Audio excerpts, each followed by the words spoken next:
It's funny. They're vowing to try to keep Greece in the euro. You know, the whole thing's crumbling and falling apart horribly, and doesn't have a chance in hell. You know, a lot of people have been telling you that for years.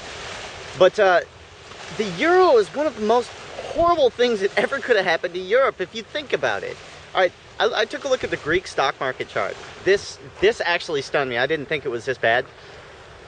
Their stock market went from well over 5,000, well not well over, just over 5,000 in 2008. Now, today it traded, I think it closed at 526. 526, that's 10% of its value pre-crisis. Massive unemployment, you know, everything's just falling apart over there, and they're vowing to keep Greece in the euro, yes. It's just like anything else government touches. It's amazing. It's like the euro is bad for Germany, it's bad for Spain, it's bad for France, it's bad for Portugal, you know, all these different countries. Why? Why do we need the euro? Just let it go, man. Let it go. And it's funny because people still say that, you know, well, the euro, it's critical and it's important, and you know, we're going to keep it together. And no, you're not. It's over. It's over. And I was surprised to see as many people, you know, gave me thumbs up on that last video about maybe it's time to look at dissolving the federal government and going to states, you know, or even localities. But it's true, man. The government, everything they touch education. Education goes to hell. Criminal justice. What criminal justice? You know, every single thing that they touch, they destroy. Is it a coincidence?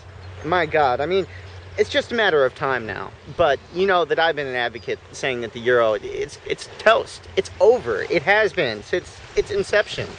And it's almost the same thing with the federal government. I don't know. It's frustrating, and I know it's got to be frustrating for the people of Greece. I mean, they literally, they have the equivalent of 20,000 people, you know, on a fairly regular basis, like what we would have, tearing up Washington, D.C., like ripping the Capitol building apart and using it, you know, for fodder against the police. And they're like, no, we need to keep this system. We need to keep our people poor and our stock market down to, what would the Dow's equivalent be? Like, I don't know, 1250? Could you imagine a 1250 Dow? Like, when everything crumbled back in 2008, remember what everyone was saying? How are the baby boomers going to retire? This is going to be awful. It's going to be catastrophic. We need to do everything to keep this stock market up. And, you know, so we printed out a bunch of money, and here we are. But not over there, not in the Eurozone. God, I feel sorry. My Euro brethren, I feel for you. You know, the faster you guys get out of the Euro and dissolve that system, the better it's going to be for all of you. It's amazing that we think that bigger is better. And that's like species-wide. The biggest, baddest empire, you know? And it's about ego, man. It's just ego. Like, God, why do you need it so big? Can't you be happy with what you got? You know, a lot of the states originally were fighting the idea of banding together and you know, forming the United States. And there's a good reason for it, man. Like, why fix something if it ain't broken? Now, I know all those countries have had their problems, but I mean, God damn, look at it now.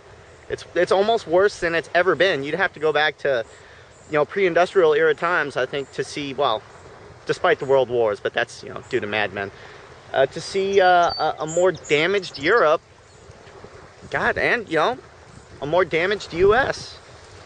I don't know. Sad.